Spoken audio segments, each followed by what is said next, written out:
शब्दावतार बाणी दे बोहित जुगोह जुग अटल परम सन्मान योग परम सत्कार योग चबर छत्र तखत के मालिक साहिबे इकबाल साहिबे बरकत साहिबे कमाल मुर्शदे कामल कामले रहबर रोशने चिराग नूरे नज़र ज्ञान दे सागर समुची मनुखता दे साझा आत्मक भंडार साहिब गुरु ग्रंथ साहब जी दी पावन हजूरी विच जुड़ बैठ के पीरां दे पीर बाबियां दे बाबे जोगियां दे जोगी नाथां दे नाथ रहबरां दे रहबर गुरुआं दे गुरु महान गुरु साहिब गुरु रामदास साहब जी दे साहिब गुरु अर्जन देव साहब जी दे पावन पवित्र अस्थान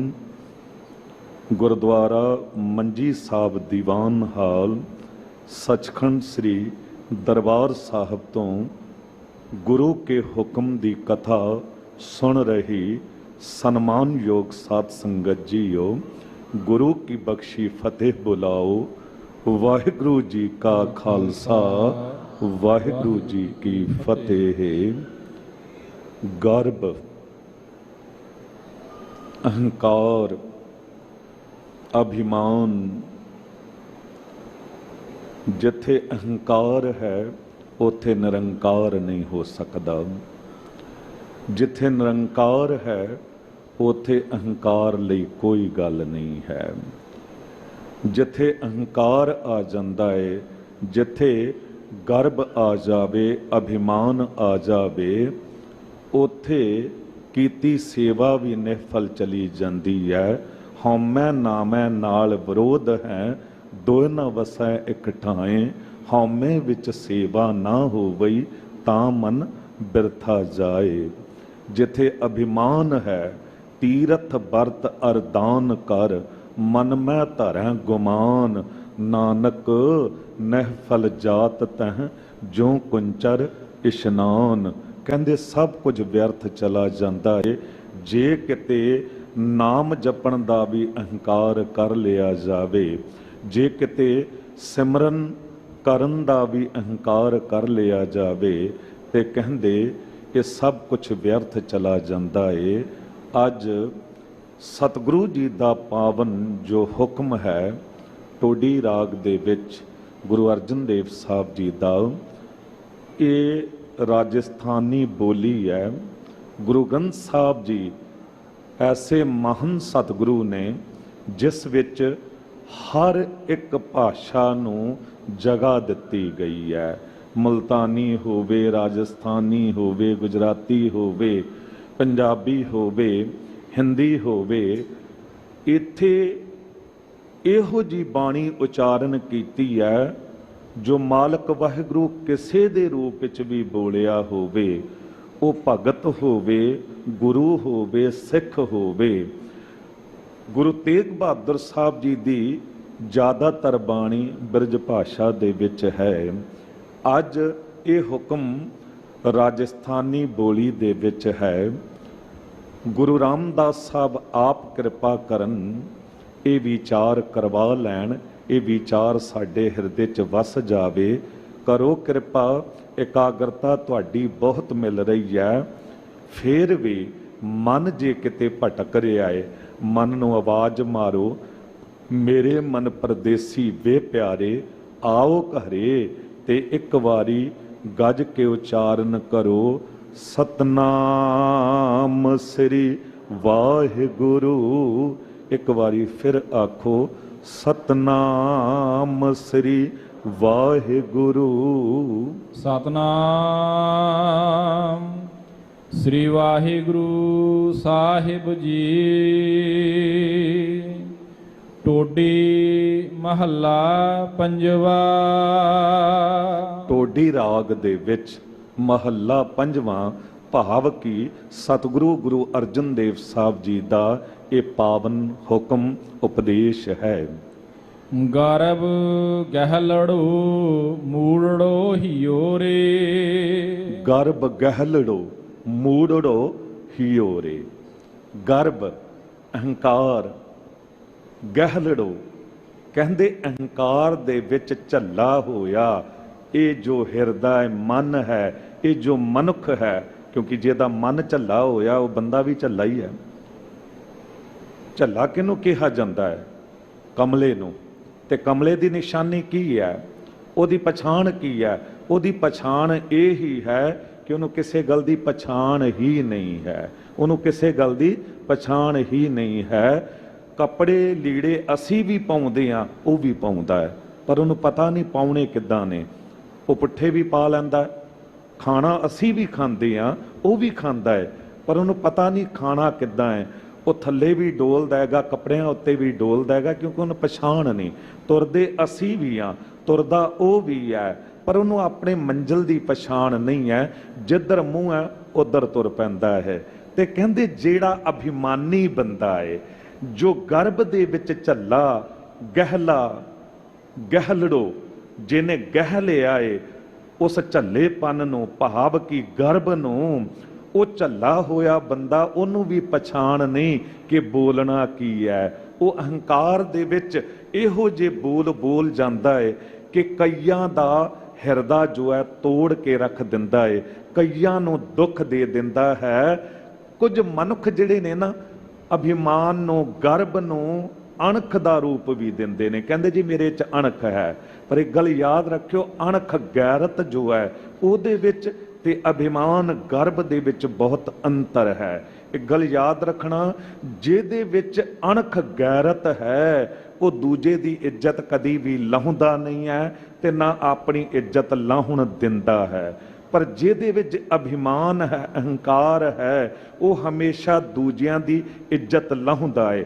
ਚਾਰ ਬੰਦਿਆਂ ਦੇ ਵਿੱਚ ਕਿਸੇ ਨੂੰ ਵੀ ਕੁਝ ਬੋਲ ਦਿੰਦਾ ਹੈ ਤੇ ਇੱਕ ਦਿਨ ਉਹਦੇ ਨਾਲ ਵੀ ਇਹੀ ਕੁਝ ਹੋ ਜਾਂਦਾ ਹੈ ਕਿ ਸਾਹਮਣੇ ਵਾਲਾ ਕੋਈ ਉਹਦੀ ਇੱਜ਼ਤ ਲਾਹ ਦਿੰਦਾ ਹੈ। ਭਾਵ ਕਿ ਅਹੰਕਾਰੀ ਬੰਦਾ ਜਿਹੜਾ ਹੈ, ਅਭਿਮਾਨੀ ਬੰਦਾ ਜਿਹੜਾ ਹੈ, ਉਹ ਨਾ ਆਪਣੀ ਇੱਜ਼ਤ ਰੱਖ ਪਾਉਂਦਾ, ਨਾ ਦੂਜੇ ਦੀ ਇੱਜ਼ਤ ਰੱਖ ਪਾਉਂਦਾ ਹੈ। ਤੇ ਸਤਿਗੁਰੂ ਸਾਹਿਬ ਅੱਜ ਗੁਰੂ ਅਰਜਨ ਦੇਵ ਸਾਹਿਬ ਜੀ ਕਹਿ ਰਹੇ ਨੇ, ਗਰਭ ਗਹਿਲੜੋ ਮੂੜੜੋ ਹੀਓ ਰੇ। ਹਿਰਦੇ ਦੇ ਵਿੱਚ ਤੂੰ ਗਰਭ ਪਾਲ ਲਿਆ ਤੇ ਫਿਰ ਮੂੜੜੋ, ਮੂੜਾ, ਮੂਰਖ, ਕਹਿੰਦੇ ਫਿਰ ਮੂਰਖ ਹੋ ਗਿਆ। ਹੁਣ ਮੂਰਖ ਕੌਣ ਹੈ? ਕਿਉਂ ਨਾ ਹਰ ਕੋ ਨਾਮ ਲੈ ਮੂਰਖ ਨਿਲਾਜ ਰੇ। ਨਿਸ ਦਿਨ ਸੁਨ ਕੈ ਪੁਰਾਨ ਸਮਝਤ ਨਹਿਰੇ ਅਜਾਨ। ਕਾਲ ਤਉ ਪਹੁੰਚਿਓ ਆਨ ਕਹਾਂ ਜਹਿ ਭਾਜ ਰੇ। ਕਹਿੰਦੇ ਮੂਰਖ ਉਹ ਹੈ ਜੋ ਨਾਮ ਨਹੀਂ ਜਪਦਾ। ਗੁਰੂ ਗ੍ਰੰਥ ਸਾਹਿਬ ਜੀ ਤੋਂ ਪੁੱਛੀਏ ਕਿ ਮੂਰਖ ਕੌਣ ਹੈ? ਸਾਹਿਬ ਕਹਿੰਦੇ ਨਾਨਕ ਮੂਰਖ ਇਹ ਗੁਣ ਬੋਲਾ ਸਦਾ ਵਿਨਾਸ਼।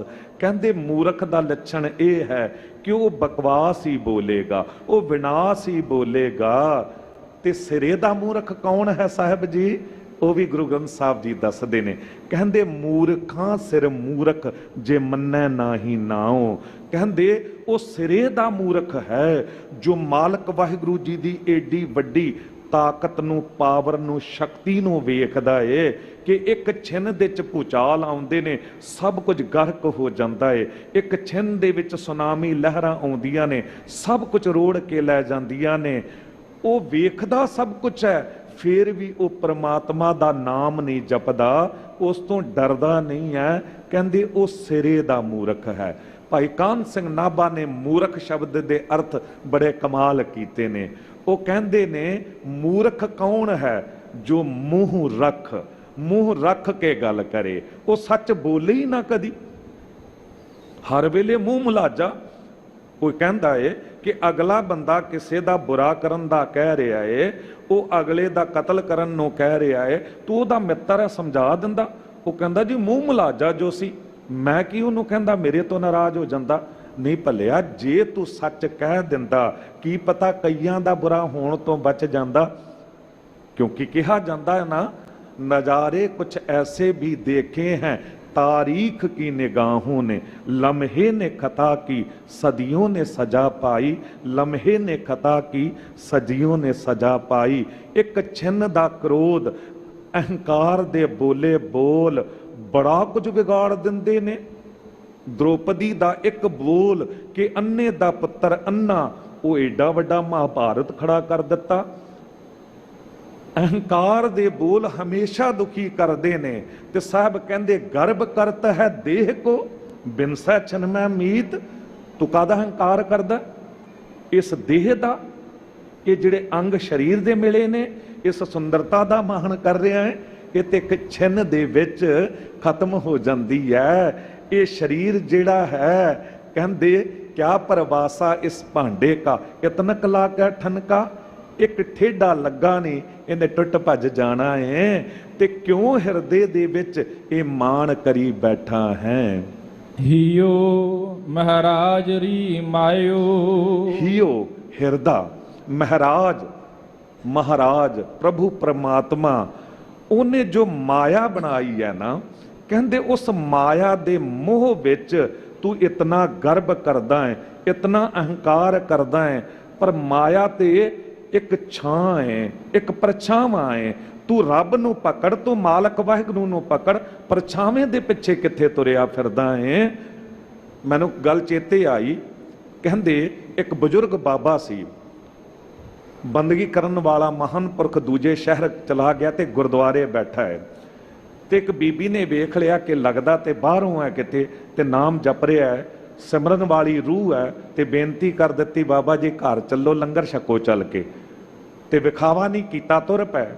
ਜਦੋਂ ਉੱਥੇ ਪੁੱਜੇ ਨੇ ਤੇ ਬੀਬਾ ਤੇ ਲੰਗਰ ਬਣਾਉਣ ਲੱਗ ਗਈ।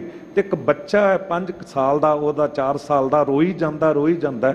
ਪੁੱਛਿਆ, ਬੀਬਾ ਰੋਂਦਾ ਕਿਉਂ ਬੱਚਾ?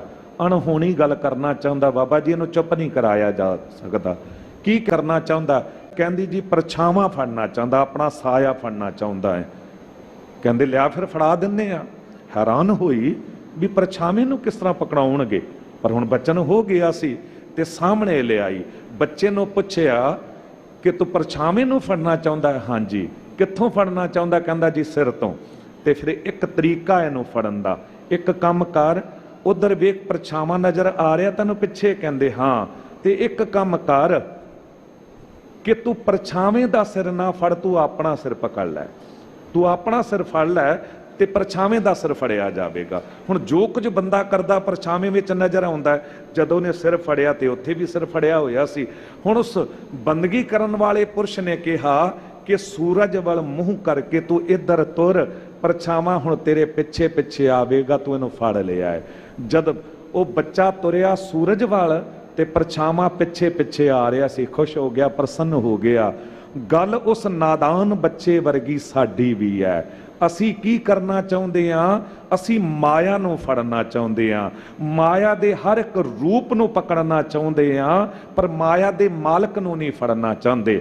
ਭਾਵ ਕਿ ਆਪਣੇ ਆਪ ਨੂੰ ਨਹੀਂ ਫੜਨਾ ਚਾਹੁੰਦੇ। ਮਨ ਤੂੰ ਜੋਤ ਸਰੂਪ ਹੈ, ਆਪਣਾ ਮੂਲ ਪਛਾਣ, ਆਪਣੇ ਮੁੱਢ ਦੀ ਪਛਾਣ ਕਰ। ਇਹ ਆਤਮਾ ਆਈ ਕਿੱਥੋਂ ਹੈ? ਇਹ ਪ੍ਰਮਾਤਮਾ ਦਾ ਅੰਸ਼ ਹੈ। ਜਿਸ ਦਿਨ ਤੂੰ ਆਪਣੀ ਪਛਾਣ ਕਰ ਲਈ, ਜਿੱਥੋਂ ਗੱਲ ਆਰੰਭ ਹੋਈ ਸੀ ਵੀ ਝੱਲਾ ਕੌਣ ਹੈ, ਪਾਗਲ ਕੌਣ ਹੈ, ਉਹਦੀ ਪਛਾਣ ਕੀ ਹੈ? ਉਹਦੀ ਪਛਾਣ ਹੀ ਇਹ ਹੈ, ਉਹਨੂੰ ਕਿਸੇ ਗੱਲ ਦੀ ਪਛਾਣ ਹੀ ਨਹੀਂ ਹੈ। ਤੇ ਜਿਸ ਬੰਦੇ ਨੂੰ ਵੀ ਆਪਣੇ ਆਪੇ ਦੀ ਪਛਾਣ ਨਹੀਂ ਹੈ, ਇਹ ਬਾਹਰ ਸਭ ਕੁਝ ਪਕੜਨਾ ਚਾਹੁੰਦਾ, ਅੰਦਰ ਕੁਝ ਨਹੀਂ ਫੜਨਾ ਚਾਹੁੰਦਾ। ਘਰ ਹੀ ਮੈਂ ਅੰਮ੍ਰਿਤ ਭਰਪੂਰ ਹੈ, ਮਨਮੁਖਾਂ ਸਾਧ ਨਾ ਪਾਇਆ। ਉਹ ਤੇ ਅੰਦਰ ਹੀ ਹੈ। ਦਿਲ ਕੇ ਆईने में छुपा रखी है तस्वीरे यार, जब जरा गर्दन झुकाई देख ली। ਉਹ ਯਾਰ ਤੇ ਅੰਦਰ ਹੀ ਵਸਿਆ ਹੋਇਆ ਹੈ, ਪਰ ਖੋਜ ਕਿਤੇ ਬਾਹਰ ਤੁਰ ਰਹੀ ਹੈ। ਪਰ ਖੋਜ ਵੀ ਹਰ ਇੱਕ ਨਹੀਂ ਕਰ ਰਿਹਾ। ਸੁਣ ਯਾਰ ਹਮਾਰੇ ਸੱਜਣ, ਇੱਕ ਕਰੋ ਬੇਨੰਤੀਆਂ, ਤਿਸ ਮੋਹਨ ਲਾਲ ਪਿਆਰੇ ਹਾਂ ਫਿਰਾਂ ਖੋਜੰਤੀਆਂ।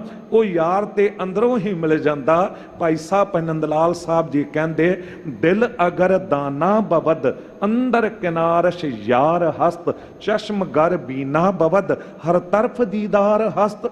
ਤੇਰੇ ਦਿਲ ਵਿੱਚ ਤਾਂਘ ਹੋਣੀ ਚਾਹੀਦੀ ਸੀ ਉਸ ਪਿਆਰੇ ਨੂੰ ਵੇਖਣ ਦੀ, ਤੇ ਉਹਨੂੰ ਤੇ ਅੰਦਰੋਂ ਹੀ ਵੇਖ ਲੈਂਦਾ।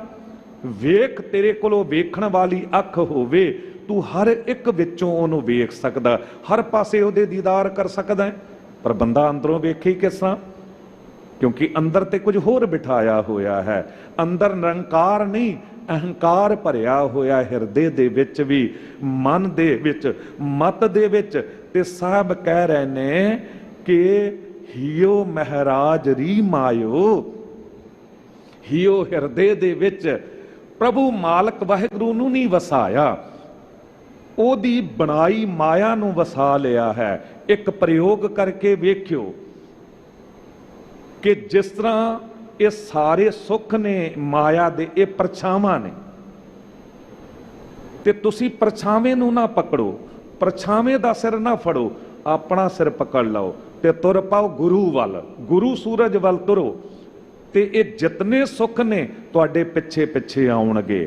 ਪਰ ਜੇ ਕਿਤੇ ਤੁਸੀਂ ਗੁਰੂ ਵੱਲ ਪਿੱਠ ਕਰ ਲਈ, ਜਿਸ ਤਰ੍ਹਾਂ ਸੂਰਜ ਵੱਲ ਪਿੱਠ ਕਰੋ ਨਾ ਤੇ ਪਰਛਾਵਾਂ ਤੁਹਾਡੇ ਅੱਗੇ ਹੋ ਜਾਂਦਾ ਹੈ, ਫਿਰ ਜਿਤਨਾ ਫੜਨ ਦਾ ਯਤਨ ਕਰੋ ਤੁਹਾਡੇ ਹੱਥ ਨਹੀਂ ਆਉਂਦਾ।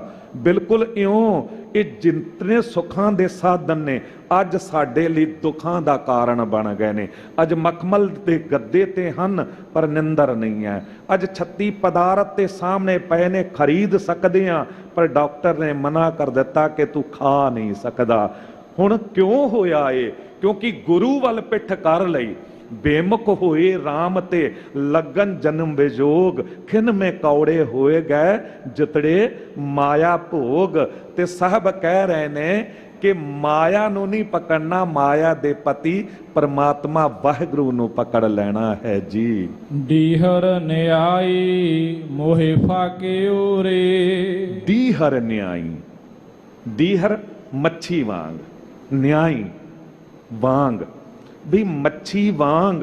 ਜਿਸ ਤਰ੍ਹਾਂ ਮੱਛੀ ਨੂੰ ਨਾ ਸ਼ਿਕਾਰੀ ਕੰਡੇ ਦੇ ਵਿੱਚ ਕੁਝ ਐਸਾ ਉਹਦੇ ਖਾਣ ਦਾ ਉਹ ਮਸਾਲਾ ਲਾ ਕੇ ਅੰਦਰ ਸੁੱਟਦਾ ਹੈ, ਤੇ ਉਹ ਮੱਛੀ ਉਸ ਮੋਹ ਦੇ ਵਿੱਚ ਉਹ ਕੰਡੇ ਦੀ ਵੀ ਪਰਵਾਹ ਨਹੀਂ ਕਰਦੀ, ਤੇ ਜਦ ਖਾਣ ਜਾਂਦੀ ਤੇ ਫਸ ਜਾਂਦੀ ਹੈ। ਕਹਿੰਦੇ ਇਹ ਬੰਦੇ ਤੇਰੀ ਵੀ ਹਾਲਤ ਇਹ ਹੀ ਹੈ ਕਿ ਮੋਹ ਰੂਪੀ ਜੋ ਉਹ ਲਾਲਚ ਹੈ ਨਾ, ਉਹਨੇ ਤੈਨੂੰ ਮੱਛੀ ਵਾਂਗ ਫਸਾ ਲਿਆ ਹੈ। ਇਹ ਜਿਤਨੇ ਪਦਾਰਥ ਨੇ ਇਹਨਾਂ ਨੇ ਮੱਛੀ ਵਾਂਗ ਤੈਨੂੰ ਫਸਾ ਲਿਆ ਏ, ਤੇ ਤੂੰ ਇਹਦੇ ਵਿੱਚੋਂ ਨਿਕਲ ਨਹੀਂ ਪਾ ਰਿਹਾ ਹੈ। ਮੱਛੀ ਦੀ ਹਾਲਤ ਕੀ ਹੋ ਜਾਂਦੀ ਹੈ ਜਦ ਉਹ ਤੜਪਦੀ ਹੈ ਪਾਣੀ ਤੋਂ ਬਿਨਾ ਨਾ, ਇਉਂ ਅਸੀਂ ਬਾਣੀ ਤੋਂ ਬਿਨਾ ਤੜਪਦੇ ਆ। ਜਦ ਮਾਇਆ ਦੇ ਕੰਢੇ 'ਚ ਫਸ ਜਾਂਦੇ ਆ ਨਾ, ਉਹ ਕੰਢਾ ਸਾਨੂੰ ਫਸਾ ਲੈਂਦਾ ਮਾਇਆ ਦਾ, ਫਿਰ ਹਰ ਵੇਲੇ ਸਾਕਤ ਹਰ ਰਸ ਸਾਧ ਨਾ ਜਾਣਿਆ, ਜੋ ਅੰਤਰ ਹਉਮੈ ਕੰਡਾ ਹੈ, ਜਿਉ ਜਿਉ ਚਲਹਿ ਚੁਭੈ ਦੁਖ ਪਾਵੈ, ਜਮਕਾਲ ਸਹਿ ਸਿਰ ਡੰਡਾ ਹੈ। ਕਹਿੰਦੇ ਸਾਕਤ ਬੰਦੇ ਦੇ ਅੰਦਰ ਇੱਕ ਕੰਡਾ ਹੁੰਦਾ ਹਉਮੈ ਰੂਪੀ। ਜਿਸ ਤਰ੍ਹਾਂ ਮੱਛੀ ਨੂੰ ਫਸਾ ਲਿਆ ਨਾ, ਇਹ ਸਾਕਤ ਨੂੰ ਹਉਮੈ ਰੂਪੀ ਕੰਡੇ ਨੇ ਫਸਾ ਲਿਆ ਏ। ਨਿਮਰਤਾ ਨਾਲ ਬੇਨਤੀ ਕਰਾਂ, ਐਜ ਏ ਹੈਡ ਗ੍ਰੰਥੀ ਗੁਰਦੁਆਰਾ ਸੀਸਗੰਜ ਸਾਹਿਬ 8-9 ਸਾਲਾਂ ਤੋਂ ਦਾਸ ਵੇਖ ਰਿਹਾ ਹੈ ਵੀ ਪਾਰਕਿੰਗ ਵੀ ਹੈ ਅੰਦਰ, ਗੱਡੀਆਂ ਅੰਦਰ ਖੜੀ ਕੀਤੀ ਜਾ ਸਕਦੀਆਂ ਨੇ, ਪਰ ਐਤਵਾਰ ਸ਼ਨੀਵਾਰ ਨੂੰ ਸੰਗਰਾਂਦ ਨੂੰ ਬਹੁਤ ਸੰਗਤ ਹੁੰਦੀ ਹੈ, ਤੇ ਆਮ ਦਿਨਾਂ ਵਿੱਚ ਵੀ ਕੁਝ ਬੰਦੇ ਕੀ ਕਰਨਗੇ, ਆਪਣੀ ਮਰਜ਼ੀ ਨਾਲ ਬਾਹਰ ਜਿੱਥੇ ਮਰਜ਼ੀ ਗੱਡੀ ਖੜੀ ਕਰ ਦੇਣੀ। ਹੁਣ ਕਿਸੇ ਤੋਂ ਸੰਗਤ ਆ ਰਹੀ ਹੈ, ਗੱਡੀ ਮੁੜਦੀ ਨਹੀਂ ਹੈ, ਐਗਜ਼ਾਮਪਲ ਦੇ ਤੌਰ ਤੇ ਉਦਾਹਰਣ ਦੇ ਰਿਹਾ।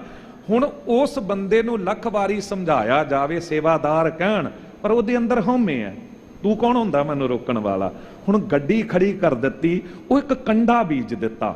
ਉਹ ਕੰਡਾ ਕੀ ਬੀਜਿਆ? ਉਹਨੂੰ ਆਪਣੇ ਆਪ ਨੂੰ ਤਾਂ ਦੁੱਖ ਦੇ ਰਿਹਾ ਹੈ, ਪਰ ਜਿਹੜਾ ਵੀ ਆ ਰਿਹਾ ਉਹਨੂੰ ਵੀ ਚੁੱਭ ਰਿਹਾ ਹੈ, ਕਿਉਂਕਿ ਮੁਸ਼ਕਲ ਖੜੀ ਕਰ ਰਿਹਾ ਹੈ। ਸਾਕਤ ਬੰਦਾ ਇਤਨਾ ਅਹੰਕਾਰੀ ਹੋ ਜਾਂਦਾ ਹੈ ਕਿ ਉਹ ਜਦ ਤੁਰਦਾ ਹੈ ਤੇ ਸਾਹਮਣੇ ਕੋਈ ਗੁਰੂ ਕਾ ਸਿੱਖ ਆ ਰਿਹਾ ਹੈ, ਚਾਹੀਦਾ ਹੈ ਆਗੇ ਆਵਤ ਸਿੰਘ ਜੋ ਪਾਵੈ, ਵਾਹਿਗੁਰੂ ਕੀ ਫਤਿਹ ਬੁਲਾਵੈ, ਪਰ ਉਹ ਕਹਿੰਦਾ ਮੈਂ ਕਿਉਂ ਫਤਿਹ ਬੁਲਾਵਾਂ, ਉਹ ਸਾਹਮਣੇ ਵਾਲਾ ਬੁਲਾਵੇ। ਹੁਣ ਸਾਹਮਣੇ ਵਾਲਾ ਵੀ ਇਹੀ ਕੁਝ ਲੈ ਕੇ ਆ ਰਿਹਾ ਸੀ। ਗੁਰਦੁਆਰੇ ਜਦ ਵੀ ਆਉਣਾ ਹੈ, ਦਰਬਾਰ ਸਾਹਿਬ ਤੁਸੀਂ ਦੇਖਦੇ ਹੋ, ਜਦ ਵੀ ਐਂਟਰ ਹੁੰਦੇ ਹੋ, ਵਿਦਵਾਨ ਅਕਸਰ ਜ਼ਿਕਰ ਕਰਕੇ ਜਾਂਦੇ ਨੇ, ਉਤਰ ਕੇ ਜਾਂਦੇ ਆ। ਹਰ ਇੱਕ ਪਾਸੇ ਦੀ ਪੌੜੀਆਂ ਤੋਂ ਤੁਸੀਂ ਦੇਖੋ ਉਤਰ ਕੇ ਜਾਵਾਂਗੇ ਥੱਲੇ। ਇਹ ਨਿਸ਼ਾਨੀ ਇਸ ਗੱਲ ਦੀ ਕਿ ਗੁਰੂ ਵੱਲ ਆਵੀਂ ਨਾ, ਨੀਵਾਂ ਹੋ ਕੇ ਆਵੀਂ, ਅੰਦਰੋਂ ਵੀ ਉਤਰ ਕੇ ਆਵੀਂ, ਹਉਮੈ ਰੂਪੀ ਜੁੱਤੀ ਬਾਹਰ ਛੱਡ ਕੇ ਆਵੀਂ। ਬੇਨਤੀ ਕਰਦੇ ਹੁੰਦੇ ਸਨ ਕਿ ਧਰਮ ਕੀ ਹੈ? ਸਿਰ ਦੀ ਦਸਤਾਰ, ਤੇ ਹਉਮੈ ਕੀ ਹੈ? ਪੈਰ ਦੀ ਜੁੱਤੀ। ਕਿਸੇ ਦੀ ਦਸਤਾਰ ਪੱਗ ਲਹਿ ਜਾਵੇ ਨਾ, ਦੁਨੀਆ ਰੁਕ ਕੇ ਵੇਖਦੀ ਹੈ। ਜਗ੍ਹਾ ਜਗ੍ਹਾ ਚਰਚੇ ਹੁੰਦੇ ਨੇ कि फलाने दी पग लै गई, पर जुत्ती लै जावे कदी किसी ने कहा कि फलाने दी जुत्ती लै गई? जुत्ती ते आप उतार के आउंदे आ बाहर, आपां जोड़ा घर जमा करा के आउंदे आ। कहंदे गुरु के सिक्खा याद रख, गुरुद्वारे दे च गुरु कोल आउणा है ते हौमे रूपी जुत्ती बाहर छड्ड के आउणी है, ते धर्म रूपी दस्तार नूं अपना के आउणा है, भाव की धर्मी बन के आउणा है, निमरता विच आउणा है।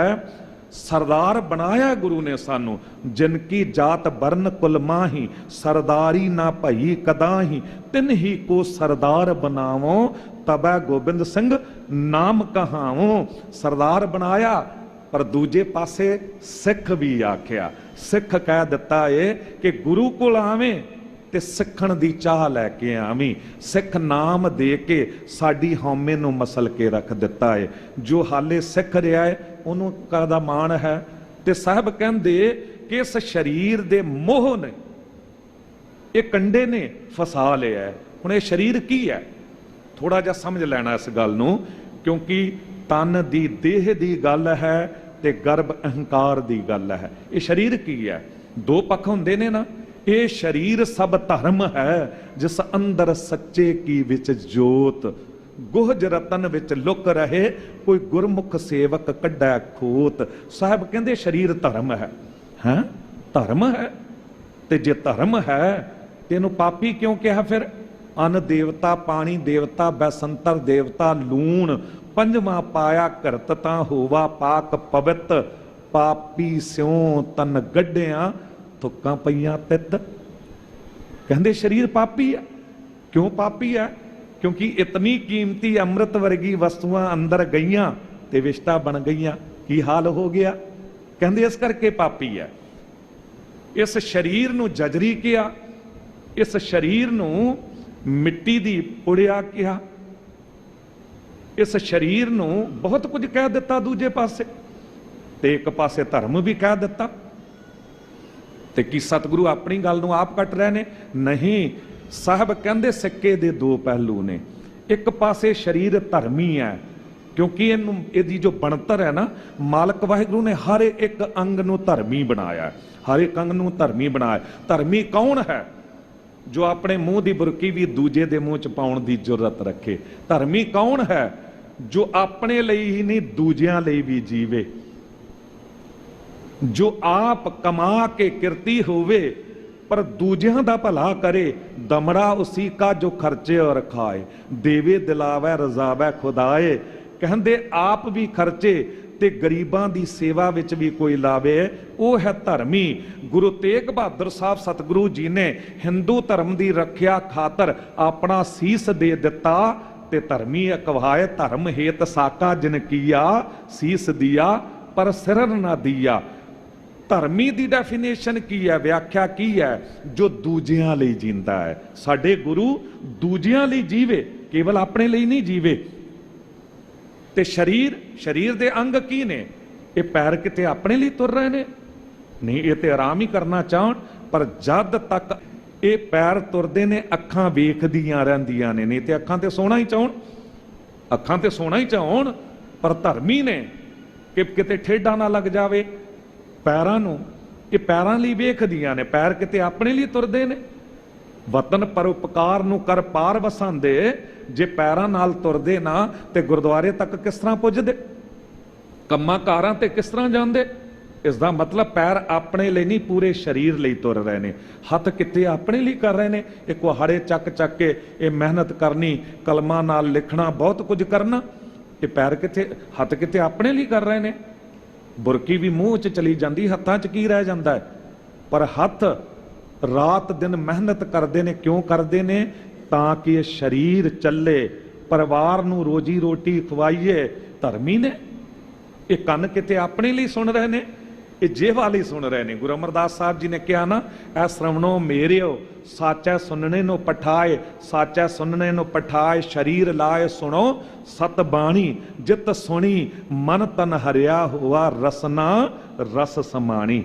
रसना तक पुजे ने। कन जो सुनते ने रसना ओही बोलती है। ये धर्मी ने कन, ते रसना कादे लई बोलती है? इस शरीर का संबंध जुड़े लोकां नाल ਭਾਵ ਕਿ ਸਰੀਰ ਦੇ ਸਾਰੇ ਅੰਗ ਜੋ ਨੇ ਉਹ ਧਰਮੀ ਨੇ, ਉਹ ਇੱਕ ਦੂਜੇ ਲਈ ਜੀ ਰਹੇ ਨੇ, ਪਰ ਕਦ ਅਧਰਮੀ ਹੋ ਜਾਂਦੇ ਨੇ ਇਸ ਗੱਲ ਨੂੰ ਵੀ ਸਮਝ ਲੈਣਾ ਕਿ ਮਨ ਬੇਈਮਾਨ ਦੇ ਪਿੱਛੇ ਤੁਰ ਕੇ ਇਹ ਸਰੀਰਕ ਇੰਦਰੀਆਂ, ਸਰੀਰਕ ਅੰਗ ਜਦ ਬੇਈਮਾਨ ਹੋ ਜਾਂਦੇ ਨੇ, ਉਦੋਂ ਫਿਰ ਇਹਨਾਂ ਨੂੰ ਪਾਪੀ ਕਹਿ ਦਿੱਤਾ ਜਾਂਦਾ, ਉਦੋਂ ਇਹਨਾਂ ਨੂੰ ਅਧਰਮੀ ਕਹਿ ਦਿੱਤਾ ਜਾਂਦਾ ਹੈ। ਤੁਸੀਂ ਵੇਖੋ, ਅੱਖਾਂ ਦੋ ਨੇ ਪਰ ਦੋ ਹੁੰਦਿਆਂ ਹੋਇਆਂ ਵੀ ਇੱਕ ਨੇ। ਇੱਕ ਅੱਖ ਜੋ ਵੇਖ ਰਹੀ, ਦੂਜੀ ਆਪਣੇ ਆਪ ਵੇਖ ਰਹੀ, ਕੋਈ ਵਿਰੋਧ ਪੈਦਾ ਨਹੀਂ ਕਰਦੀ। ਇੱਕ ਕੰਨ ਜੋ ਸੁਣ ਰਿਹਾ, ਦੂਜਾ ਆਪਣੇ ਆਪ ਸੁਣ ਰਿਹਾ, ਕੋਈ ਵਿਰੋਧ ਨਹੀਂ। ਜੇ ਤੁਸੀਂ ਕਥਾ ਸੁਣ ਰਹੇ ਹੋ ਤੇ ਦੂਜਾ ਕੰਨ ਥੋੜਾ ਮੈਂ ਕਹਿੰਦਾ ਕਿ ਮੈਂ ਗੰਦੇ ਗਾਣੇ ਸੁਣਾਂਗਾ। ਜੋ ਇੱਕ ਕੰਨ ਸੁਣ ਰਿਹਾ, ਦੂਜਾ ਵੀ ਉਹੀ ਕਰ ਰਿਹਾ। ਇੱਕ ਪੈਰ ਤੁਰਦਾ ਗੁਰਦੁਆਰੇ ਵੱਲ, ਦੂਜਾ ਥੋੜੀ ਖਿੱਚਦਾ ਕਿ ਮੈਂ ਸ਼ਰਾਬਖਾਨੇ ਵੱਲ ਜਾਵਾਂਗਾ। ਜਿੱਧਰ ਇੱਕ ਤੁਰਿਆ, ਦੂਜਾ ਆਪਣੇ ਆਪ ਤੁਰ ਪਿਆ। ਸਰੀਰ ਦੇ ਸਾਰੇ ਅੰਗ, ਇੱਕ ਨੱਕ ਜੋ ਸੁਗੰਧ ਲੈ ਰਹੀ, ਦੂਜੀ ਆਪਣੇ ਆਪ ਲੈ ਰਹੀ, ਕੋਈ ਵਿਰੋਧ ਨਹੀਂ ਕਿ ਤੂੰ ਬਦਬੂ ਤੇ ਮੈਂ ਸੁਗੰਧ। ਜੇ ਉਹ ਬਦਬੂ ਲੈ ਰਹੀ ਤੇ ਦੂਜੀ ਵੀ ਬਦਬੂ ਹੀ ਲੈਂਦੀ ਹੈ। ਇਹ ਦੋ ਹੁੰਦਿਆਂ ਹੋਇਆਂ ਵੀ ਇੱਕ ਨੇ ਸਰੀਰ ਦੇ ਸਾਰੇ ਅੰਗ। ਅਫਸੋਸ, ਮਨ ਇੱਕ ਹੁੰਦਿਆਂ ਹੋਇਆਂ ਵੀ ਦੋ ਹੈ, ਦੁਬਦਾ ਵਿੱਚ ਹੈ, ਹਰ ਵੇਲੇ ਦੁਐਲਟੀ, ਦੁਚਿੱਤਾਪਣ। ਹੁਣ ਕੁਝ ਹੋਰ ਹੈ, ਥੋੜੀ ਦੇਰ ਬਾਅਦ ਕੁਝ ਹੋਰ ਹੋ ਜਾਂਦਾ ਹੈ। ਰਾਤੀ ਅਲਾਰਮ ਲਾਇਆ ਕਿ ਅੰਮ੍ਰਿਤ ਵੇਲੇ ਜਾਗਾਂਗਾ, ਨਿਤਨੇਮ ਕਰਾਂਗਾ, ਗੁਰਦੁਆਰੇ ਜਾਵਾਂਗਾ। ਅਲਾਰਮ ਵੱਜਿਆ ਵੀ, ਪਰ ਹੁਣ ਆਲਸ ਆ ਗਿਆ, ਹੁਣ ਸੌਣ ਦਾ ਮਨ ਕਰ ਰਿਹਾ। ਤੇ ਸਾਹਿਬ ਕਹਿ ਰਹੇ ਨੇ ਕਿ ਮੋਹ ਰੂਪੀ ਕੰਡੇ ਨੇ ਜਦ ਇਸ ਮਨ ਮੱਛੀ ਉੱਤੇ ਪ੍ਰਭਾਵ ਪਾਇਆ, ਤੈਨੂੰ ਫਸਾ ਲਿਆ, ਇਹਨੂੰ ਫਸਾ ਲਿਆ। ਤੇ ਇਹਨੇ ਕੀ ਕੀਤਾ ਕਿ ਸਾਰੇ ਸਰੀਰਕ ਅੰਗਾਂ ਨੂੰ, ਇੰਦਰੀਆਂ ਨੂੰ ਆਪਣੇ ਪਾਸੇ ਲਾ ਲਿਆ ਤੇ ਲੋਭ ਦੇ ਅੰਦਰ ਫਸ ਕੇ, ਮੋਹ ਦੇ ਅਧੀਨ ਹੋ ਕੇ ਤੇ ਹਮੇਸ਼ਾ ਪਦਾਰਥ ਇਕੱਠੇ ਕਰ ਕਰਕੇ ਤੇ ਗਰਭ ਕਰਦਾ ਚਲਾ ਗਿਆ, ਅਭਿਮਾਨੀ ਹੁੰਦਾ ਚਲਾ ਗਿਆ ਜੀ। ਰਹਾਉ ਘਣੋ ਘਣੋ ਘਣੋ ਸਦ ਲੋੜਾ, ਬਿਨ ਲਹਿਣੇ ਕਾਠਾ ਪਾਇਓ ਰੇ। ਘਣੋ ਘਣੋ ਘਣੋ 3 ਵਾਰੀ ਕਿਹਾ ਹੈ। ਸਦ ਲੋੜ ਹੈ।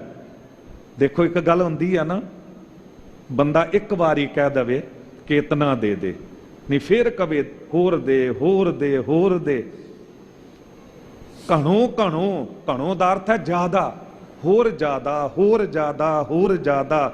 ਸੈਸ ਖੱਟੇ ਲੱਕੌਟ ਧਾਵੈ, ਤ੍ਰਿਪਤ ਨਾ ਆਵੈ, ਮਾਇਆ ਪਾਛੈ ਪਾਵੈ। ਅਨਕ ਭੋਗ ਵਿਖਿਆ ਕੇ ਕਰੈ, ਨਾ ਤ੍ਰਿਤਾਵੈ ਖਪ ਖਪ ਮਰੈ। ਕਹਿੰਦੇ ਇਹ ਤੇ 1000 ਮਿਲੇ ਤੇ ਲੱਖ ਮੰਗਦਾ, ਲੱਖ ਤੇ ਕਰੋੜ। ਇੱਕ ਗੱਲ ਕਹੀ ਭਗਤ ਸੁੰਦਰ ਜੀ ਨੇ, ਕਹਿੰਦੇ ਬੰਦੇ ਦੀ ਤ੍ਰਿਸ਼ਨਾ ਕੀ ਹੈ? ਜੋ ਘਣੋ ਘਣੋ ਘਣੋ ਸਦ ਲੋੜੇ, ਹਮੇਸ਼ਾ ਹੀ ਜ਼ਿਆਦਾ ਜ਼ਿਆਦਾ ਜ਼ਿਆਦਾ, ਮੈਨੂੰ ਜ਼ਿਆਦਾ ਮਿਲੇ, ਮੈਨੂੰ ਜ਼ਿਆਦਾ ਮਿਲੇ। ਤੇ ਕਿਸ ਤਰ੍ਹਾਂ ਇਹ ਤ੍ਰਿਸ਼ਨਾ ਮੰਗਦੀ ਹੈ?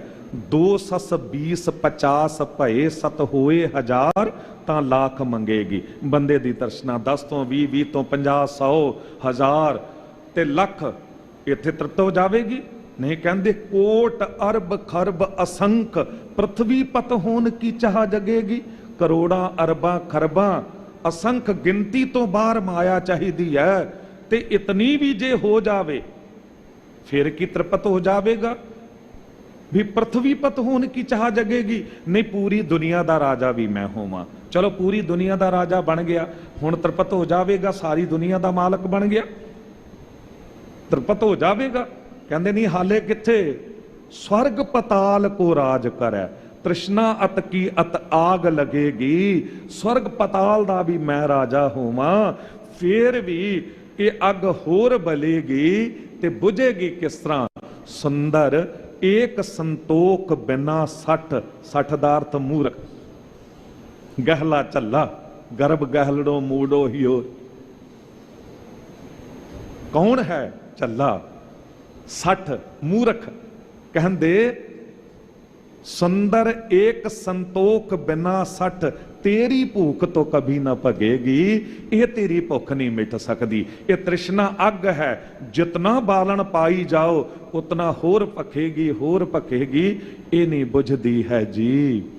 महराज रोगाथ वाहु स्यो लुबड़ियो, ਨਿਹ ਭਾਗੜੂ ਭਾਹੇ ਸੰਜੋਯੋ ਰੇ। ਆਹ ਸਾਹਿਬ ਜੋ ਕਹਿੰਦੇ ਸਨ ਨਾ, ਘਾਣੋ ਘਾਣੋ ਘਾਣੋ ਸਦ ਹੀ ਲੋੜ, ਬਿਨ ਲਹਿਣੇ ਕੈਠੇ ਪਾਇਓ ਰੇ। ਜੇ ਤੂੰ ਪਿਛਲੇ ਜਨਮ ਦੇ ਵਿੱਚ ਕੁਝ ਚੰਗਾ ਕੀਤਾ ਹੀ ਨਹੀਂ ਹੈ, ਤੂੰ ਕੁਝ ਬੀਜਿਆ ਹੀ ਨਹੀਂ, ਖੇਤ ਸਰੀਰ ਜੋ ਬੀਜਿਆ ਸਵੰਤ ਖਲੋਇਆ ਆਏ, ਤੇ ਤੈਨੂੰ ਮਿਲਦਾ ਕਿਸ ਤਰ੍ਹਾਂ? ਤੂੰ ਦੂਜਿਆਂ ਦਾ ਖੋਣਾ ਚਾਹੁੰਦਾ ਏ, ਤੂੰ ਆਪ ਤੇ ਕੁਝ ਕੀਤਾ ਨਹੀਂ, ਤੇਰਾ ਮਨ ਵੀ ਇੱਕ ਨਹੀਂ ਹੋਇਆ। ਜਿਸ ਤਰ੍ਹਾਂ ਸਰੀਰ ਦੇ ਸਾਰੇ ਅੰਗ ਦੋ ਹੁੰਦਿਆਂ ਹੋਇਆਂ ਇੱਕ ਨੇ, ਜਿਸ ਦਿਨ ਮਨ ਇੱਕ ਹੋ ਗਿਆ ਨਾ, ਉਦੋਂ ਸਾਰੇ ਲੋਭ ਲਾਲਚ ਮਿਟ ਜਾਣਗੇ। ਬਿਨ ਤੁਧ ਹੋਰ ਜੇ ਮੰਗਣਾ, ਸਿਰ ਦੁੱਖਾਂ ਕੈ ਦੁੱਖ, ਦੇਹ ਨਾਮ ਸੰਤੋਖੀਆ ਉਤਰੈ ਮਨ ਕੀ ਭੁੱਖ। ਉਦੋਂ ਫਿਰ ਬੰਦਾ ਤ੍ਰਿਪਤ ਹੋ ਜਾਵੇਗਾ, ਸੰਤੋਖੀ ਹੋ ਜਾਵੇਗਾ। ਸੰਤੋਖੀ ਬੰਦਾ ਕਿਹੜਾ ਏ? ਜਿਹਨੂੰ ਜਿੰਨਾ ਕੁ ਮਿਲ ਗਿਆ, ਮਿਹਨਤ ਕਰੇਗਾ, ਡਟ ਕੇ ਕਿਰਤ ਕਰੇਗਾ, ਉਸ ਤੋਂ ਬਾਅਦ ਜੋ ਕੁਝ ਮਿਲ ਗਿਆ ਉਹਦੇ ਚ ਪ੍ਰਸੰਨ ਹੋ ਜਾਂਦਾ ਏ। ਪਰ ਸਾਹਿਬ ਅਗਲੀ ਪੰਕਤੀਆਂ ਚ ਕਹਿ ਰਹੇ ਨੇ, ਮਹਿਰਾਜ ਰੋ ਗਾਥ ਵਾਹੂ ਸਿਉ ਲੁਬੜਿਓ। ਗਾਥ ਕਿਆ? ਸਰੀਰ ਨੂੰ। ਪਰਮਾਤਮਾ ਵਾਹਿਗੁਰੂ ਜੀ ਨੇ ਇਹ ਸਰੀਰ ਦਿੱਤਾ, ਤੇ ਜੇ ਸਰੀਰ ਉਸਨੇ ਦਿੱਤਾ ਤੇ ਉਹਨੂੰ ਚੇਤੇ ਕਰਦਾ, ਪਰ ਇਹ ਤੇ ਲੁਬੜਿਓ। ਲੋਭ ਦੇ ਚੱਕਰ ਦੇ ਵਿੱਚ ਇਉਂ ਫਸ ਗਿਆ ਕਿ ਹੁਣ ਨਿਕਲਣ ਜੋਗਾ ਹੀ ਨਹੀਂ ਆ। ਤੇ ਸਾਹਿਬ ਕਹਿ ਰਹੇ ਨੇ ਕਿ ਨਿਹ ਭਾਗੜੋ ਭਾਏ ਸੰਜੋਇਓ ਰੇ। ਇਹ ਨਿਭਾਗਾ, ਇਹ ਅਭਿਮਾਨੀ ਹੋ ਕੇ ਇਹਨੂੰ ਸਮਝ ਹੀ ਨਹੀਂ ਹੈ ਕਿ ਪ੍ਰਮਾਤਮਾ ਵਾਹਿਗੁਰੂ ਜੀ ਦੀ ਕਿਰਪਾ ਦਾ ਪਾਤਰ ਬਣਾ। ਨਾਲ ਨਾਲ ਨਾ ਇਹ ਗਰਭ ਚੱਲ ਰਿਹਾ, ਗਰਭ ਦੀ ਗੱਲ, ਅਭਿਮਾਨ ਦੀ ਗੱਲ। ਜਦ ਵੀ ਗੁਰਦੁਆਰੇ ਆਈਏ, ਆਪਾਂ ਗੱਲ ਕਰ ਰਹੇ ਸੀ ਨੀਵੇਂ ਹੋ ਕੇ ਆਈਏ, ਤੇ ਭਾਈ ਗੁਰਦਾਸ ਸਾਹਿਬ ਜੀ ਦੇ ਬਚਨ ਚੇਤੇ ਆਏ, ਆਵਤ ਹੈ ਜਾ ਕੇ ਭੀਖ ਮੰਗਨ ਭਿਖਾਰੀ, ਦੀਨ ਦੇਖਤ ਅਧੀਨੇ ਨਿਰਾਸੋ ਨਾ ਬਿਡਾਰ ਹੈ। ਸਾਹਿਬ ਕਹਿੰਦੇ ਕਿ ਗੁਰੂ ਕੇ ਸਿੱਖਾ ਭਿਖਾਰੀ ਨੂੰ ਵੇਖਿਆ, ਉਹ ਭਿਖਾਰੀ ਦਾ ਸੁਭਾਅ ਬੜਾ ਢੀਠ ਹੁੰਦਾ ਹੈ। ਕਈ ਵਾਰੀ ਪਿੰਡਾਂ ਦੇ ਵਿੱਚ ਵੀ ਘਰ ਦੇ ਸਾਹਮਣੇ ਭਿਖਾਰੀ ਆ ਜਾਵੇ ਨਾ, ਤੇ ਤੁਸੀਂ ਉਹਨੂੰ ਦੁੜਾਓ, ਜਾਂ ਤੈਨੂੰ ਕੁਝ ਨਹੀਂ ਮਿਲਣਾ, ਪਰ ਉਹ ਢੀਠ ਹੋ ਕੇ ਖੜਾ ਰਹਿੰਦਾ ਹੈ। ਤੇ ਉਹਨੂੰ ਜੇ 2 ਟਕੇ ਪੈਸੇ ਨਾ ਵੀ ਦਿਓ ਤੇ ਆਟੇ ਦੀ ਇੱਕ ਕੌਲੀ ਭਰ ਕੇ ਵੀ ਉਹਦੀ ਝੋਲੀ ਪਾਉਣੀ ਪੈਂਦੀ ਹੈ, ਕਿਉਂਕਿ ਹਟਦਾ ਹੀ ਨਹੀਂ ਹੈ, ਉਹ ਕੁਝ ਨਾ ਕੁਝ ਲੈ ਕੇ ਹੀ ਮੁੜਦਾ ਹੈ।